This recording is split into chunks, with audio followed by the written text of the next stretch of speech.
Hey everyone, how you doing? It's Mary Fane Brandt with a LinkedIn Bakery, serving up bite-sized tips so you don't get overwhelmed. And this is Bite-Sized Tips for Busy Entrepreneurs. You can find me here every first and third Wednesday of the month at 7 p.m. Pacific Standard Time. And whoops, there we go. I'm super excited to have Hawley Woods Gray, yes, that's her name, Hawley Woods, on our show tonight. Hawley, go ahead and say hi to everyone. Hi everyone, how you doing?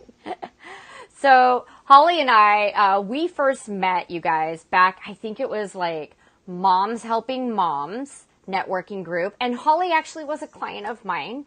And she is in the financial industry with Appreciation Financial. And she also has, go ahead, say hi. There you go. Hi. She also has Wow Women of Wealth. And you know what I call February? February is the F month. We talk about financials because we all need to take care of our finances, you guys. We can't ignore that, especially as entrepreneurs and small business owners. We really need to make sure that we're planning for retirement. So why this isn't about marketing or bots or Facebook groups, this is a really important topic that we're going to talk about tonight and dig into. And we want to know what questions you have. And if we don't answer your question live, Hawley and I promise that we will go back on and answer them after we're done. And by the way, if you're watching the replay, can you just type hashtag replay? Because I want to know when you're watching and also where you're watching from. So please go ahead and drop that in the comments below.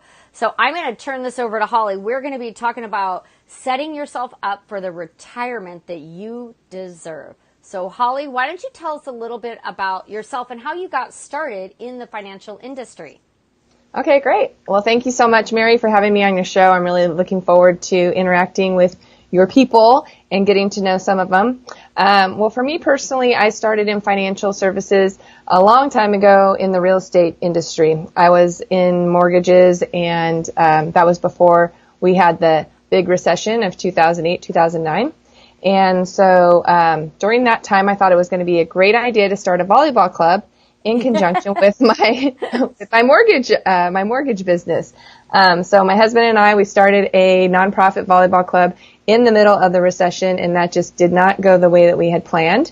And I'll be talking more about that in a little bit because some of the stuff that happened during that time has really helped me, I think, become a better financial person or retirement specialist, because I do and I am able to answer those tough questions and really relate to what's going on in the business side. Because you know what it's like going through a recession and probably being financially strapped. I mean, who hasn't been financially strapped at one time or another? You guys, I'm going to raise my hand. I'm going to be really authentic here, right? Hawley's raising her hand. Who hasn't been financially strapped at some point or financially strapped right now? So many Americans live paycheck to paycheck. I've been there. I know what it's like.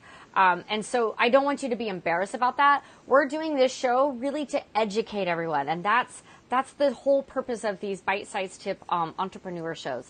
So Hawley, I'm so glad that you can relate to where people might be at right now. Absolutely. So back then I was trying to figure out how I was going to save the volleyball club, and I had done some personal and professional development in my life through PSI seminars, and they have a program where you can go back and you can re-audit and staff a class. And so that's what I did, is I went back and staffed a class. One of my friends was a facilitator. He wanted me to come out and staff. So I met the founders of Appreciation Financial while I was in that class. And from there, I thought that their program might be a way for me to save my volleyball club because they had something to help nonprofit organizations, but it turned out it was my next career, and I love it. I've been doing this for the last 7.5 years. That's fabulous. Yay. Yay, yes. And so one of the things that's really important, like we were talking about, is regardless of where you are, you have to be honest with your point A. You got to know where you're starting from in order to get where you want to go. And so sometimes it's hard to talk about those tough times in our lives, like we just mentioned, where like you have a business that isn't doing as well as you thought it might. You have to go back and take a job, or maybe you have some blemishes on your credit, or being an entrepreneur, you didn't know about how to prepare yourself for taxes. And so maybe you have some years that you have to go back and pay. All of that stuff is really important for you to get really familiar with and be able to talk about. because everybody has something. Right? Yeah. You gotta, so you guys, I just want to interject that I think that what Hawley is saying is we all have a little dirt. And you know what? We need to own that, and we need to know what that dirt is, because you can't clean that dirt off if you don't know you have it, right? So it's kind of starting, like, I don't know, with just being honest and a credit check and figuring out what's going on, and right? Yeah, and it's so much easier than it's ever been before. There's so many free services where you can check your credit report.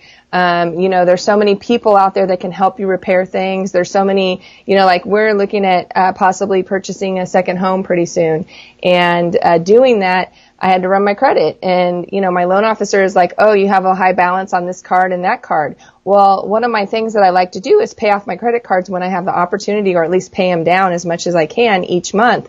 But if they run it at a time when I have a high balance on my card, that's just something you need to know, right? You need to know, when are they going to check it, and when does it show that it's paid and not paid. And so these are just little things that, you might be totally fine with your credit card, but if they run it on the 15th of the month, it's going to show you have a higher balance than if they run it on the 1st of the month. So I also heard that one of the things that I heard was that you don't want to have more than a 30% balance of your credit limit. So if you have a math is not my thing, you guys, but let's say you have a $5,000 credit limit, you only want to have, I really can't figure that out, 2,000? Mm-hmm. Right, around $2,000. Around 2,000, yeah. So just because you have a credit card with a $5,000, $6,000, $7,000 credit limit and you pay every month and you pay over your balance or over your minimum payment, doesn't mean that that's going to help your credit. You actually have to keep that balance at 30% or lower. I learned that as we are, working on our credit and looking at buying a house as well. So these are the things that we're learning. Right, absolutely. And so the other thing that you want to look at once you have figured out where you are is you want to figure out where you're going. And everybody has a different destination. Like some people, they want to have a fully funded retirement because they have a plan where they're going to travel and they're going to spend time with their grandkids, and they have a plan of what they want to do in retirement. Other people, they might want to sell everything and go sail around the world in a boat. Other people might be looking to downsize, move to a different state like we were talking about. Yeah. Or even out of the country. I have a lot of clients that retire and then they move to Mexico or they move somewhere in Europe because that's where they're from. They have family there. So really whatever your plan is, whatever financial freedom looks like to you. Some people want to be in a position where they can quit their job early and retire and maybe go do philanthropic work. Maybe they want to go, give back someplace. So financial freedom or liberty or however you call it is going to be different for every single person. So you want to know what that means to you. What would it take for you to be financially free? And that's something that you would need to possibly work with somebody to get those questions answered. Because again, it looks different for everyone. For me, it's going to be totally different than somebody else. I have a 5-year-old, so I'm going to be working a lot longer than most of my friends because I had him when I was 43 years old, right? Good for you.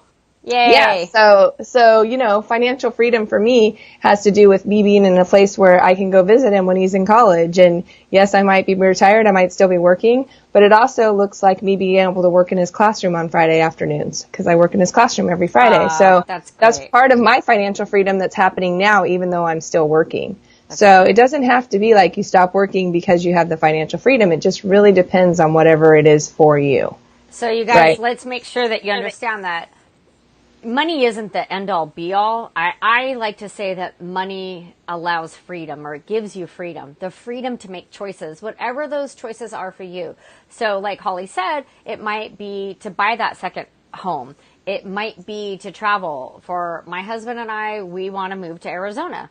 That's not a secret. We keep talking about it, and we're on a 5-year plan to hopefully move out there and be on the lake and work, not retirement, but that's our 5-year goal, to move to a place that's not as expensive as San Diego. So we actually can retire, because if we stay in San Diego, we'll never be able to retire here.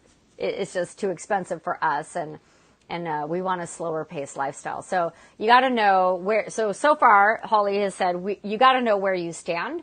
You got to know what your credit is, what your blemishes are. You really need to get a snapshot of your credit history and your financials. And step 2 is you need to understand or define what your end goal is. Is it to sell everything and travel? Is it to buy a second house? Is it to hang out with the grandkids? And I think also with that, Holly, is at what age are you looking to retire? Like, I think where people are working longer, right? Yeah, absolutely. I mean, it's funny enough, I met with a lady the other day and she's like, oh yeah, I want to just run this by my dad's guy. He's 80 years old and still working in financial services. I'm like, yeah, do whatever you need to do, you know? But at the same time, it's like people are working longer, you know? And so those bring up some other concerns as well. There's a guy that I do a lot of, I get a lot of my education from. His name is Tom Hanga.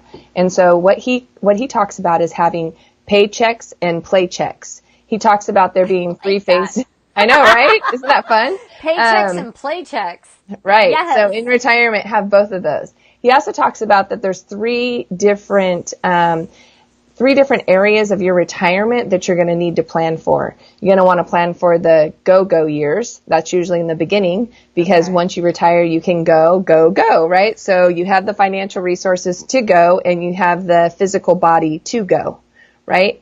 And so that's usually from the first maybe 5, 10, depending on how early you retire, to 5, 10, maybe till you're in your late 70s, or just depends on when people start slowing down, right? It's going to be different for everyone. That's another phase of the financial planning and financial literacy that you want to look at. And you want to see, like, what is your history, your family history? Do you have longevity in your family? Do you still have a parent if you're in your 50s or 60s, and do you still have a parent that's living? How old are they? How long did their sister and brothers live? I have my aunt and uncle. So I spent a lot of time with them. My uncle's in his late 70s. He's going to be 80 at the end of this year. And so they're in a phase now that's called the no-go years. Like they don't go. They could go if they wanted to, and they still go some places, but they make a lot fewer choices. Like we invited them to go on a cruise with us because they play grandma and grandpa for my 5-year-old. Right. And so we invited them to go on a cruise with us, and they're like, we did that early in our retirement. We don't want to do that anymore. We don't want to go do that anymore. They can physically do it. They just don't really want to, right? So that's funny. That's kind of like my dad. So my dad is going to be like 76 this year, and they did their Alaskan cruise last year. But I just talked to my dad, and he's like, I think I'm getting old. I'm like, no, you're not, Dad. He's like, no, I'm slowing down. He doesn't want to go, like, he doesn't want to travel. He's done everything I think that he wants to do, and now he's at that, I just want to hang out at the house, and I just want to go on the boat, and I'm good. Like that's the stage that he's at. Yeah, and so everybody gets to that place differently. And then there's what's called the NoNo years, where you're not going anywhere even if you wanted to because your body has told you that you're not doing that anymore. Maybe it's because you don't have your driver's license, or maybe it's just because health-wise you're just not able to. However, you know, like my mom had multiple sclerosis almost my entire life. In the last 10 years or so, she lived at a facility. She still wanted to go a lot of places. It's just that she was prohibited because her body wouldn't allow it anymore. Right. And so those are like real conversations that I have with people regularly. And they're not fun, but there is definitely ways to plan that you do have more liberty during that time and more financial freedom if you take care of things earlier. That's great. So, you know, one of the things that we don't talk a lot about are money, budgeting, saving, spending, investing, owning a business, inheritance, trust, taxes, probate. That's because those are not fun words. There's no social media. I'm not making any money. I'm not doing fun pictures. No, you're right. So that's why I call February the F, I call it the F month. And everyone's like, what? What's Mary saying? I'm like, finances. Because finances is an ugly word. We don't like to talk about it. I know people that are super, super private, and I get it. It's a private thing, but we have to be open, and we have to start talking about our finances and where we're at, what we need to fix, and what our goals are, right? Yeah, absolutely. The sad thing is we don't talk about it in our own homes. Oh. I have met with women before that have said, oh, my husband deal with that. And that's one of my areas where I'm like, no, I'm not doing this anymore. I'm not letting your husband deal with that, because I also have had clients that their husbands dealt with that and then he passed away, and they bring me like trash bags full of statements they never opened, just just things that they didn't want to look at. And I get it, right? It's tough and it's emotional and all that kind of stuff.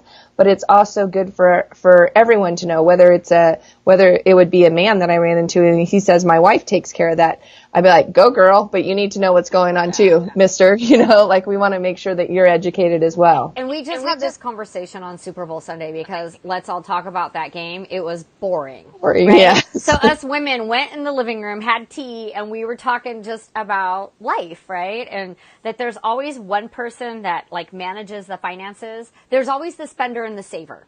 Right. There's typically the spender and the saver. And we were just talking about that. And in all transparency, my husband, he's been paying the bills just because I don't have time. I don't want to do it anymore.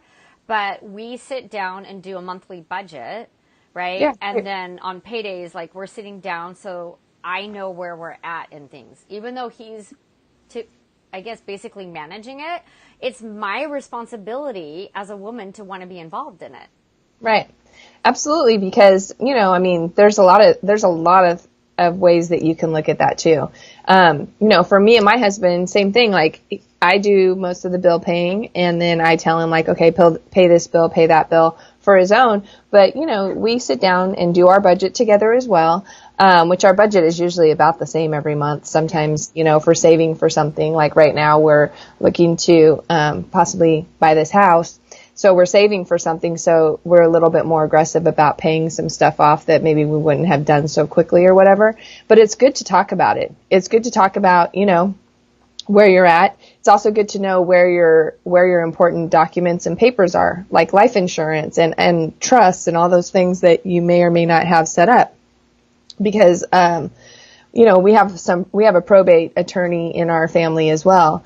And the saddest thing is when people don't have their stuff in order and then their kids are scrambling. Not only are they mourning, but they're scrambling to get the affairs in order. It's not my favorite thing to do, but one of the things that I offer my clients as a service is I'll sit down with your family and I'll let them know what you have. And then it also is really good. Like I have this one client, she's like, will you sit down with my sons? And then in case I lose my mind and I start dating somebody, cause she's a widower. If I start dating somebody, you'll be the one that tells me, no, you can't do that. This money goes to your kids, So, I said I would do that for her. I don't think that would stand up in a court of law or anything like that, but right. It's definitely me being a voice of reason for her and just meeting her family and explaining to them what she has in place for them. So they know that all the money that she has, she can spend really, because she has a plan in place for them as well. So that's another thing that we'll talk about a little bit later in the show is that, women are inheriting money faster than ever before. Wait, what was that? Wait, what is that? Did I just hear you say women are inheriting money faster than men? Yes. And than ever before. Before. Okay. High fives right there. Yeah. So what's really cool is this transfer of wealth is happening in the United States. And for the first time in the history of our country, women will own 2/3 of the wealth of our country, by 2020. And so by the end of 2020. And so the reason why is because this is our generation and a little bit older generation for the first time are inheriting their parents' money and their spouse's money. And it's never happened before because in the past, a lot of times the generations would only leave money to the males in the family because women didn't work outside the home. They weren't educated. But now we're educated, almost more like 51% of women are now more educated, right? And we also have higher incomes than we've ever had before. More women are working outside of the home. And so now families are leaving money to their daughters, just as regularly as they do to their sons. It's usually a fairly even split. A lot of times women are now the trustees and other things of businesses and whatnot, right? And so it's not like they're just turning their business over to their sons anymore. Women are now inheriting those businesses and whatever money that their family's leaving. There's a lot of women locally, Anderson Plumbing or something like that's her business that she got in a divorce or something. But there's a lot of big businesses that are owned by women. So being a business owner or even the entrepreneur or solopreneur, right? The party of one. Right. So they don't have a 401k. No. Right? Right. So what is your advice to someone starting off, just, maybe they were in the corporate world and they were used to having that 401k, and now they're an entrepreneur and they're trying to like drum up the business, and maybe they're 2-3 years in, because they say it takes up to 5 years to actually get to be profitable for, a small business owner. So what is your advice? Have you worked with people like that? And what is your advice to someone that is becoming a solopreneur, entrepreneur, small business owner? Well, I would say definitely make sure you pay yourself first. And what I mean by that is make sure that you do take care of those things. You want to make sure that you've set aside enough money for your taxes. I'm no tax expert, so you want to make sure that you have your team in place. Even if you're a solopreneur or an entrepreneur and you are a party of one, you still can have a team of people that help you, right? So I have a tax accountant and I have a bookkeeper. Perfect. And I'm not a huge business, but having that bookkeeper, Carla Murillo, if you guys need her number, she's awesome. QuickBooks, she set it up. It's all done virtually, you guys. Right. So it's just done virtually. She does it every 6 months, because that's all I need her to do. And then I have a tax person. We turn everything over to her, and it is so worth having those two people. Yes, absolutely. And so, you want to add other people to that too, right? You want to add somebody that can help you with your retirement planning, somebody that can help you understand what is best for you. So, a lot of people ask me all the time, what's best? Should I do an IRA or a Roth IRA, right? That's one of the questions you had, right? And so I'm getting so much information because I'm at that point, right? The recession happened. We pulled ourselves out. Things are moving forward. And now it's at that point where, contributing to the 401k, I've been doing that. But as an entrepreneur, you have other options, right? Of how much you can put in. And I'm really curious. I want to learn more about where should I put, what are my options, and then learn about those so that I can make the right decision. So there's Roth IRAs, traditional 401ks, right? Traditional IRA. Or traditional IRA. I always say 401k. Yeah, it's okay. So really, 401ks and traditional IRAs, they're very similar because they're both pre-tax savings plans. So if you work for a for-profit company, you'd have the option of saving, most companies, in a 401k. If you work for a non-profit company, you'd have an ability to save in like a 401a or a 403b. If you work for a government agency, it's usually a thrift savings plan or a 457. Okay. Or if you work for yourself, you can save in a self-employment plan, which is called a SEP IRA, or you can save in a traditional IRA. Okay. We'll talk a little bit about the traditional IRAs today. Really, the main thing to know about that is you can save in 2019 $6,000 a year, or if you're over the age of 50, you can save $7,000 a year. That's a big chunk of change you can put away, and it's pre-tax. Right, pre-tax. So what that does is that helps you at tax time. You can put that money in. Another thing that's nice about this, for 2018, you can put that money in all the way up until April 15th of 2019. So if you didn't save any money and you need that write-off, you can have that as a write-off. So that's really, really a nice benefit to having the traditional IRA. Some of the advantages of having those workplace savings plan is you can save more money in them. Sometimes companies do matching bonuses. I think we were talking about that earlier. But one thing to realize is if you don't have something like a pension that's coming, like our niche market is teachers. We work with anybody that wants our help. However, we are daily in the schools educating teachers on how their retirement works.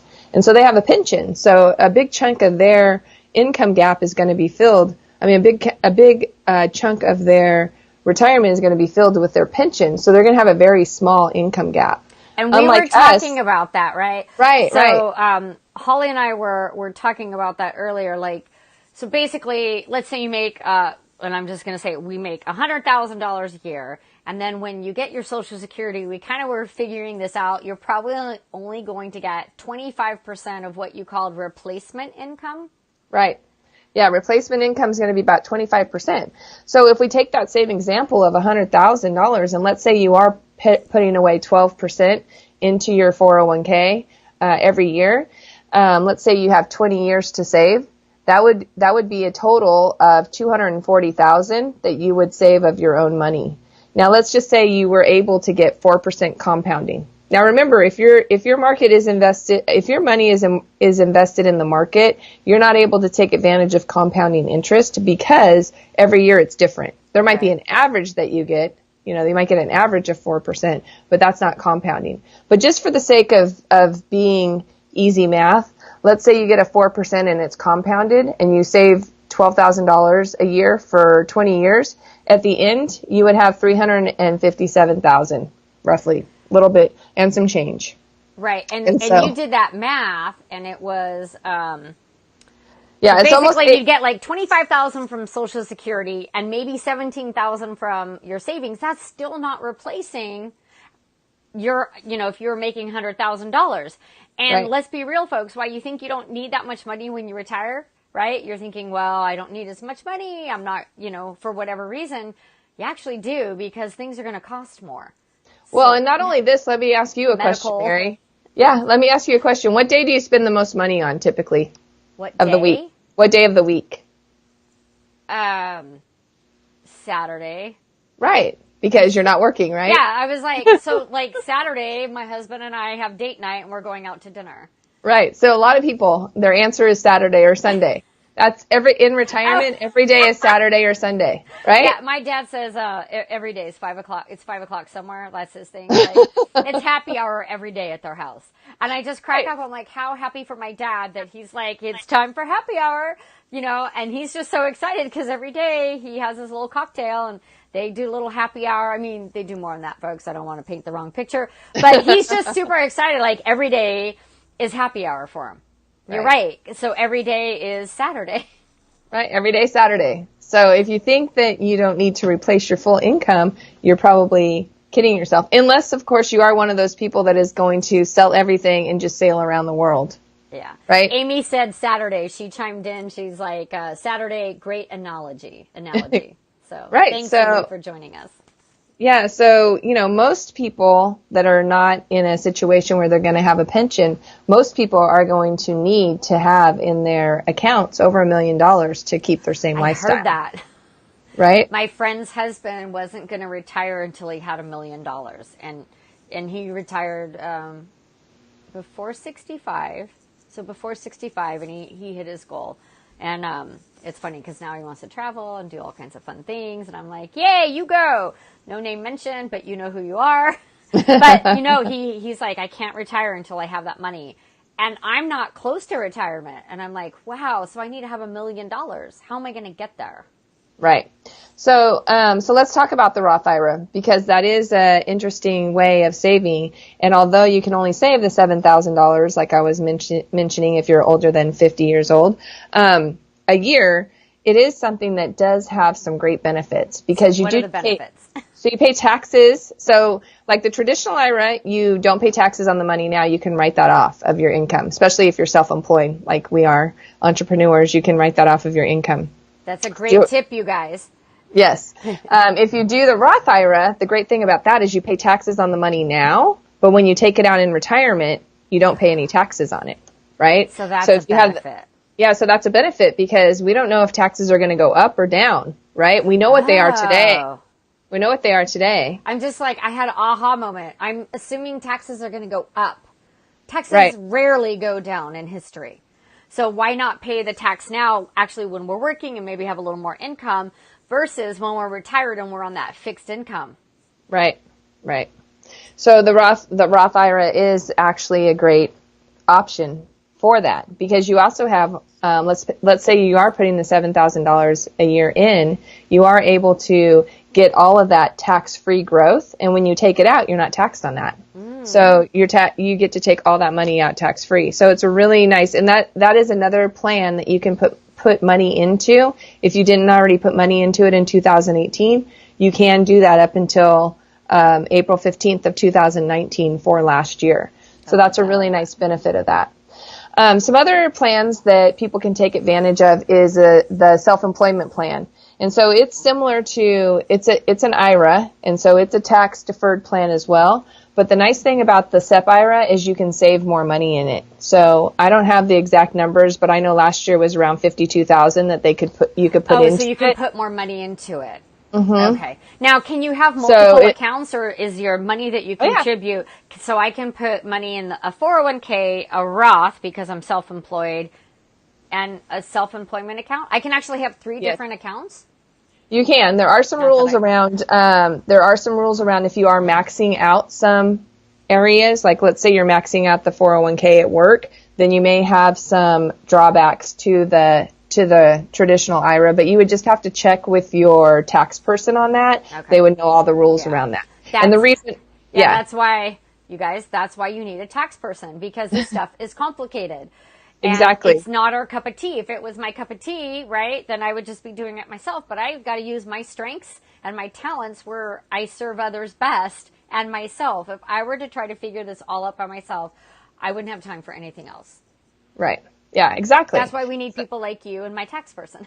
Right. Professionals. Right.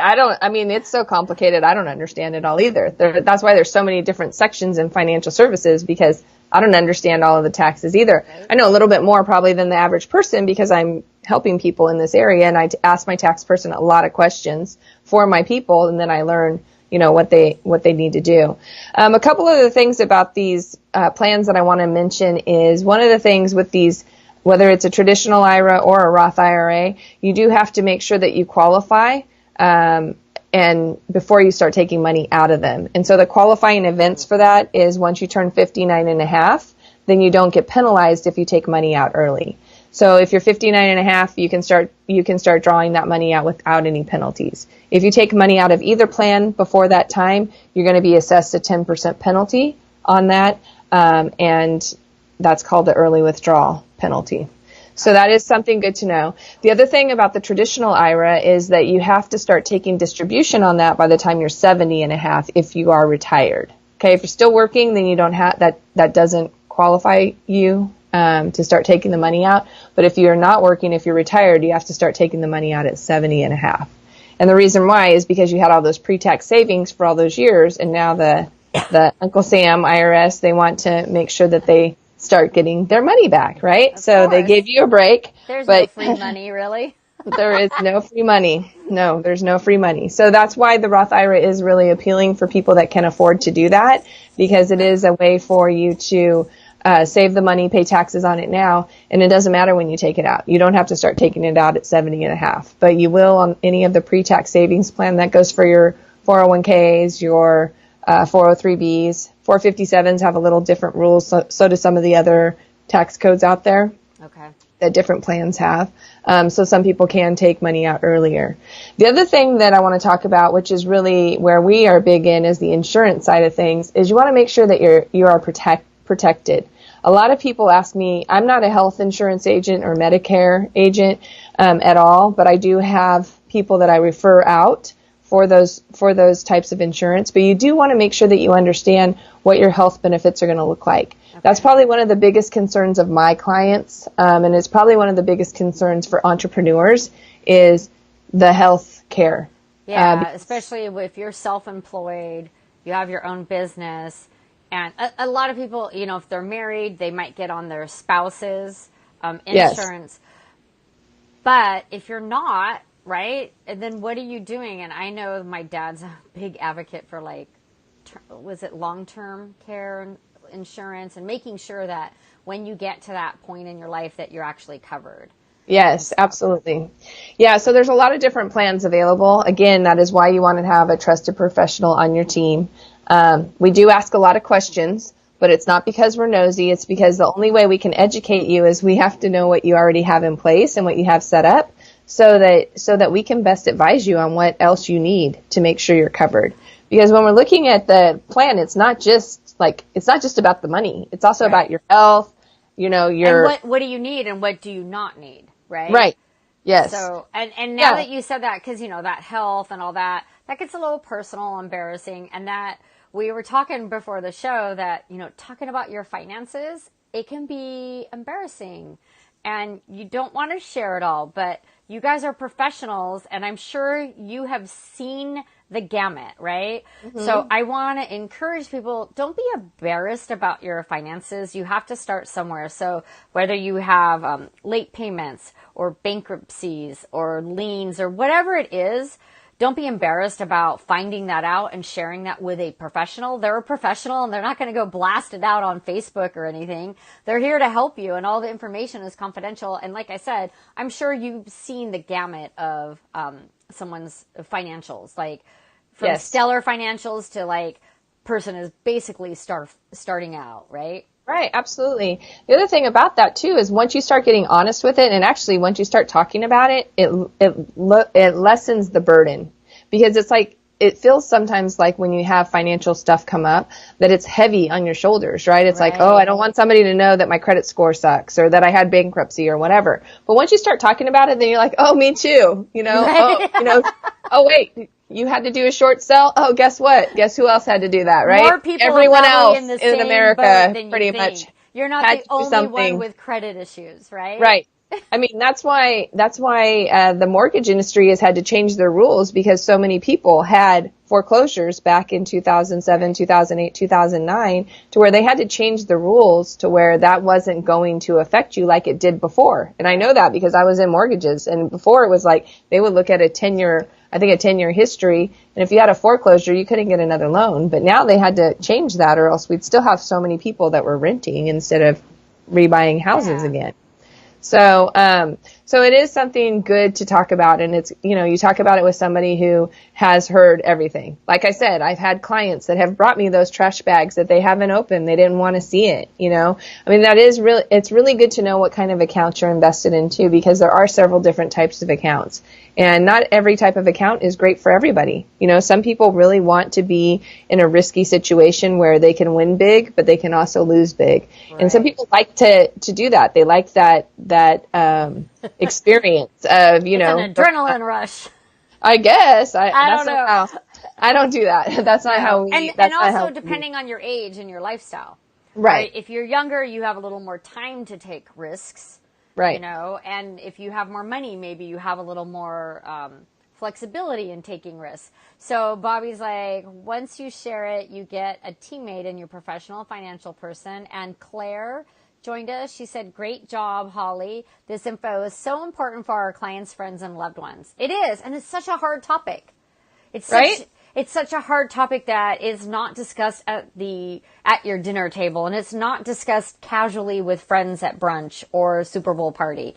And I want to change that. And I also want to change the stigma. We were talking about this that's attached with financial planners, because I feel that when someone says, oh yeah, I'm a financial planner, people go like this. They run and they hide. They're like, oh, I can't see you, right? Because I think there's a bad stigma attached with most financial planners. We think that they're going to come sell us something. They want all our money. They want to take our money and put it somewhere that we don't understand and charge us ridiculous fees. What do you have to say about that?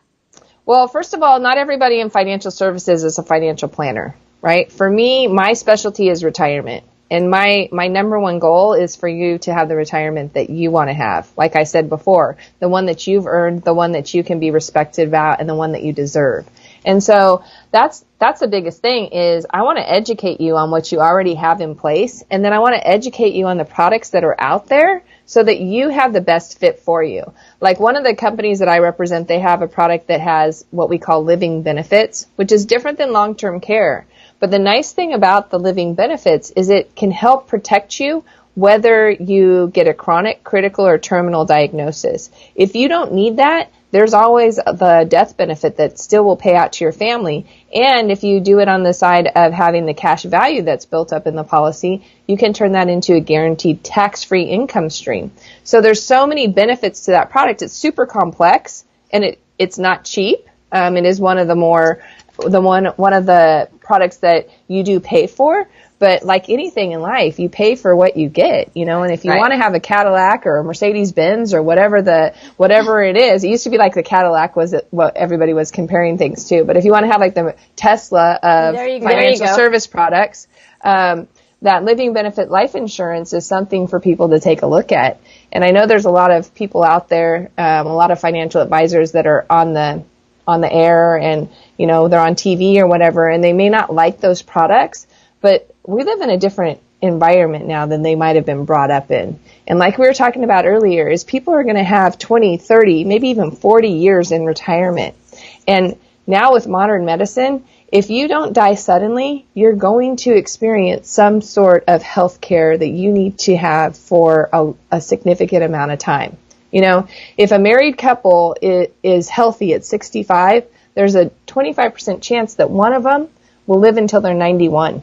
Wow. And most likely that's going to be the woman, because we typically outlive the men in our lives. And so if the woman is not educated on what they have, or hasn't been around to make the financial decisions for these types of products, then they don't even know that it's out there. I mean, the saddest thing is when you hear about women, or even men too, that are in their 80s and 90s, they have to go live with their kids, right? Yeah. It's like, nobody plans, that's not financial freedom. That's not something that you sit down with your person and you're like, I want to plan to go live with my kids when I'm 80. Like, when I turn 83, I'm going to move in with my grown children. That's my retirement plan. So I don't have kids. So you know what? That's not a retirement plan. Although I do have a niece, Molly, bless her heart, that she says she'll take care of Auntie Mary when I get old. But I don't have children. So that's like not even an option for me. And I know a lot of people that are in their late 40s that don't have children. So that's not even an option. So we really have to make sure that we're planning for our retirement years. Right. And then the other thing I want to talk about real quick is, so I always talk about this with women, because if your husband, like if you're married and if your husband gets sick, you don't really have a problem with taking care of him. Most women don't. Like I would take care of my husband, right? But I do not ever want my husband to be having to take care of anything down there that doesn't have to do with us having a good time, right? Yeah. I can say that on your show, right? Yeah, oh, totally. We keep it real. It's casual and conversational and authentic. You're right. So wives would just take care of our husbands, but probably going to be like, no, husband, you're not going to take care of me down there. I'm going to get some help to come in, right? Right, exactly. And they don't want to either. I mean, I know my husband doesn't want to have to do that. So thankfully, I'm getting hot over here talking about my lady parts. I love that this show just went way over there. No, but seriously, these are things we have to talk about when we're talking about, you know, you mentioned your dad's all about the long-term care. That's something that I'm sure if he has on himself, he has on his wife, right? Yeah. Whether that's your mom or my stepmom, yeah. Your stepmom, right. So, I mean, definitely it's like, you want to make sure that that's taken care of, but you also want to know what you have, because sometimes those policies are expensive. And so if the husband passes first and the wife isn't educated on that, that could be something that she let lapse, and then she might need it the most, you know? So these are just conversations, again, that we have to have that are real, honest conversations. That is why it is always good for you to have that trusted professional that can go in there and help educate you. Yes, they're probably do want to sell you a product. You know what? But it's a lot of times it's for your best interest. If they're there to educate you, if they don't explain how the product works and you want to know how it works, then they might not be the right person for you. And that's the thing. It's like you got to find somebody who is going to meet you where you're at. And with the transfer of wealth happening over the next few years, one of the things that I'm really working with my agents, men and women, is how to be more effective at selling those products to women so that they really understand that. Because we're different than men. We don't want to just, like, I know my husband, if he wants to go buy a TV, he'll do all the research. He'll go to Best Buy and buy the TV, right? For me, I don't want to do that. I want to, like, go look at it. I might go touch it. I want to touch it, feel it. I got a lot of questions about it, right? And then also we always like to look for the best price, right? Most women, they want to like haggle. Can we have a coupon on that? Right. So that's the same thing with, so I was telling you, you know, I've got this new MacBook Pro. It was a big purchase. I started looking for it last February. I was like, do I want the 13? Do I want the 15? How much memory? You know, it actually took me till November. It took 6 months for me to decide that I was going to make this purchase. Like you said, a man would be like, oh, I want a new laptop. Let's go to the Apple store and buy it. Right. And like, let's not even talk about clothes, right? When we go shopping for something, my husband's like, okay, I want a suit. I need to go. This is where I need to go. Try it on, get it fitted, done, right? I buy like 5 dresses and then I end up returning 3 or 4 of them, right? Like, okay, I found the one that I want, but I got 3 or 4 backups just in case. Just in case. Or this one was on sale. I really like the $70 one, but maybe the $35 one will fit and look just as great. So yeah, we are the shoppers. I have to say that we are looking for that bargain. right? So why are we not doing that with our retirement? Why Exactly. are we not looking at the big picture, and why are we not looking for that? Not necessarily the bargain, but why are we not investing and spending our money in our retirement? Because God knows that, probably for the cost of our shoes, right? Yes. Or the lattes, or the manicures, or whatever your vices. We all have them, and I am not judging, because these right here, this is an every 3-week thing, and I'm not giving it up. I'll probably give up Starbucks and make coffee at home before I give up, doing my nails. And all joking aside, like, we all have something we spend a lot of money on. Right. What if we cut that in half just to start? Like, what if you just cut that in half and started that with your retirement, or adding that? Yeah, for sure. And then the other thing too that a lot of people don't really talk about is they might do a great job accumulating money, like in their 401ks or whatever vehicle they're using. They may not talk about a distribution strategy. And that is one of the most important things that you want to focus on when you're looking at retirement, is how are you not only what's a going to distribution strategy? Right. Don't you just take the money out? It's yours, right? Well, you could do it that way, but then it's going, like we were talking about like earlier with that example, right? I said if you saved $12,000 a year for 20 years and you got a 4% compound, you'd be able to take out almost $18,000 a year. That's $1,500 a month that you'd have to be paying taxes on, right? So $1,500 a month that you pay taxes on. Well, as you take it out, guess what happens? That balance goes down. So it's only going to last you for 20 years. Unless, of course, you put something on there that gives you the protection. And that's where the insurance comes in. And that's why, some of the plans that are out there, they don't have that protection where you have something where you can turn it into a guaranteed income stream. So there are so many vehicles and so many products out there. And that's why it is great not only to have the tax person, the bookkeeper, the financial person, you also want to make sure that your financial person is a retirement expert if that's what your goal is. Because not everybody is. Some financial people are great with accumulation. They're all about getting you to accumulate.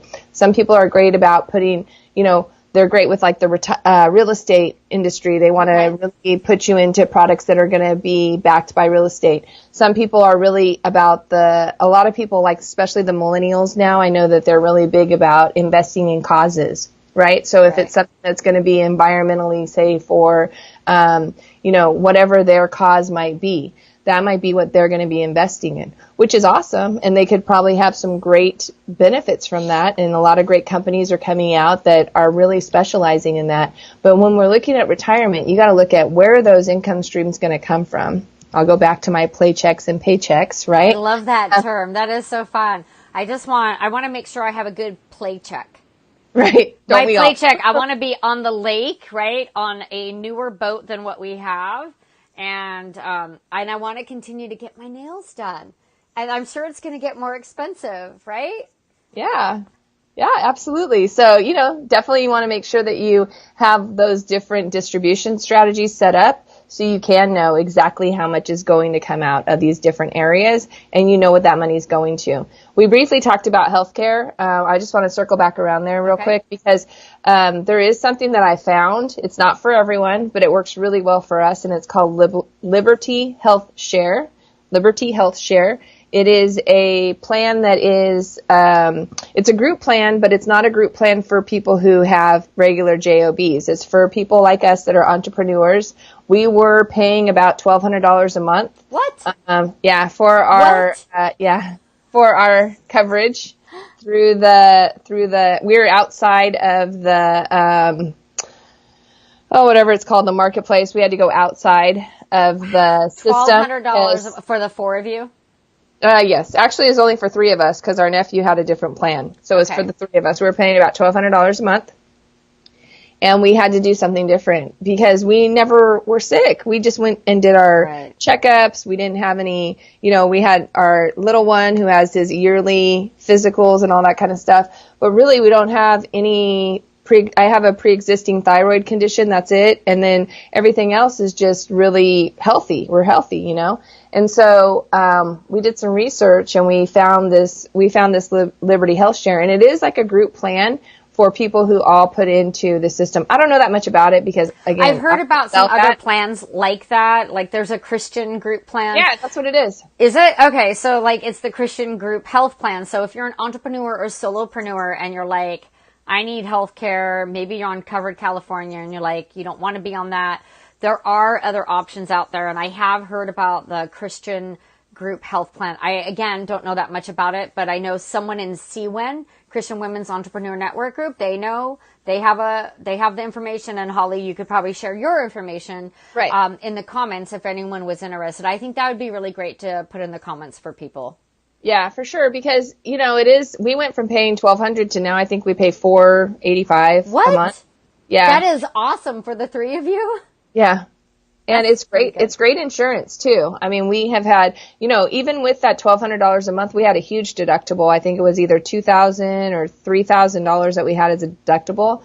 Now we have, we don't really have a deductible. You just send stuff in and then they cover a portion of it and we have to pay for the rest just like we normally would. It's kind of like everyone pooling their money together to buy a car and you share it. It's just really about pooling the money together like you were a big company. Even though you're not. So yes, I understand the concept and I've heard really great things about it. So thank you for bringing that up because I know that that's a concern for a lot of entrepreneurs and small business owners. Like just having health insurance can really just, you know, take a big chunk of your monthly budget. Well, and that's something to consider too, because the number one cause for bankruptcy for our elderly is health issues. Yeah. They're not protected. They don't have the right coverage for Medicare. They don't have the right health plan set up. Yeah. That can take them down. You have one big thing that's not covered. That can take down your entire savings. And so, you know, those different things that I was talking about, the inheritance, the trust, the probate, I do want to talk a little bit more about the inheritance because since that is a big hot topic that's coming up over the next couple years, I really want to make sure that, you know, if you know you're going to get an inheritance, you want to start talking to not only the people you're going to be inheriting the money from, whoever they use to manage their money, you also want to make sure that you have a plan on what you're going to do with it. Right? I have a gal who I was just working with recently and she's like, yeah, my parents, they're not going anywhere anytime soon, but they have told me that I'm going to inherit about $800,000 and I don't know what to do with that. You know, she's a teacher. She lives on a pretty modest budget. And so she's even though she makes great money, she has some plans to pay off her house and do some other things. She doesn't know what she's going to do with that money. She doesn't know where she wants to put it. She doesn't know what she's going to need it for. But one thing she might need it for, since she has longevity in her family, both of her parents are in their 80s, she might need it to make sure that she's going to be well and healthy into her 80s. And so those are some things that you want to think about when you're looking at if you're going to have an inheritance. Yes, that can help you with your retirement. Yes, it can help you, but you want to have a way that you're going to receive that and what you're going to put it into so that you can make sure that... You got to plan for it. Just like with anything else in life to be successful, you've got to understand it, do your homework, and do some planning. Right, because the other thing, too, is you got to know, is it a tax-free? Like life insurance, that transfers tax-free. Where like if it's somebody's retirement account, you're going to have to pay taxes on it. If the person is older than 70 and a half, you might have to be taking out minimum distributions, even though you're not. So everything, again, you have to have a plan for it, and you also need to be able to talk about it, right? It's been such a taboo for us to talk about money with our parents or with our girlfriends or with our family members, but it is really something important that we need to talk about so that we can make sure that we know how we're going to inherit that and how we're going to be able to do the best with it, right? Because you don't want your money, you never want your money or any money that you're going to inherit to go to probate, because that just gets the courts involved, and it's definitely not the most best efficient use of your money and time. Right. I love it. I love that you're talking about the inheritance. I know I have some friends that they inherited money like from their mom. I have a friend that inherited money and property from her mom, and then she's talking about how she's going to transfer that right to her son. Right. And like, well, you need to think about, what does that look like? What are you transferring? What are the stipulations, So it's just a conversation that you really need to have. And you guys, let's not be embarrassed to talk about money, finances, debt, bankruptcy, inheritance. If you're getting an inheritance, that's great. There's no reason to not talk to somebody about it. But I also want to encourage people to have dinner time talks, or lunchtime talks, or brunch talks, whatever you're with your family and friends, to open up a dialogue and just start openly talking about finances, what your goals are, where are your finances at, where do you need help. I just want everyone to be able to talk about money and it not be a dirty thing. Yes, right? Exactly. The other thing too is like budgeting. A lot of people just don't even know how to do a budget. So if you want me to send you a budget, just drop your email address into the comments, or you can private message me or whatever. Or you guys just type in the word, I guess, maybe give me the budget, and then Hawley can message you. And if you want to put your email in the comments, go for it. But if you don't want to share your email, we totally respect that. And you can just message Hawley and she'll go ahead and send that to you. That is awesome. Thanks for sharing that. I just use a Excel sheet or Google. Yeah, that works. I use Google Drive. Some people just don't remember everything they spend their money on. That's a really good way to find extra money to save. I don't know. I've been on a lot of diets in my life, like real diets where I don't eat the right things, like the cardboard and stuff like that. One time I was on a diet where they had me track everything that I ate. I recommend you do that for 3 days with your finances. Every penny you spend, write it down. Right. And the other thing too is, if you can do it, spend cash for like 7 days and track what you spend it on. Because now that we use credit cards and ATM cards and all that, we don't even think about it. Like, you'll spend $5 at Starbucks 3 times a day and not even realize that you just spent $15, right? That's probably everyone's biggest thing is, oh my gosh, I didn't realize I was spending, $30 a week at Starbucks. Right. So keep that diet list or your money list for a few days and see where you can save some money, because a lot of times people are like, well, I just don't have the extra money to save. But I bet if you were really diligent about figuring out where you're spending your money, you could find an extra $25, $50, $75, maybe even $100 a month to start putting away. And a good rule of thumb too is, if you're in your 20s, you need to be saving at least $200 a month. If you're in your 30s, $300, $400 in your 40s, $500 in your 50s, and $600 in your 60s. So, those are just really good areas to start. And you probably need to do more than that if you haven't started saving already. Right. You probably have to double or triple that. There is a lot of data I can give you about the person who starts saving at 20 opposed to the person who starts saving at 30, how much they need to save to catch up. So that's all stuff that we could talk about next time. I've seen some of those things and I love it. When, if at 20 you start saving this, I have a friend whose son, she's like, okay, if you start saving X amount now, you can retire when you're 50, if he wanted to. So I love that kind of stuff too. Well, Hawley, it's been so great having you on the show. I can't believe it's almost 8 o'clock. Did you have an event that you wanted to share with everyone that was coming up? I think we talked about that. Yeah, so part of what Mary mentioned in the beginning is that one of my businesses is Wow Women of Wealth. And for those of you that that are entrepreneurs and just want to have more, better, different in your life, I would challenge you to come take a look at wowwomenofwealth.com. We have our retreat coming up June 18th through the 21st. It's in Orange County, California. Every year we bring in great speakers and we talk about different things. This year our theme is Rise. So we're going to be working on, how do you rise in your finances? How do you rise in your business communication, in your social media, in your marketing plan? Whatever area that you need to rise in, we will have something there for everyone. We have incredible guest speakers.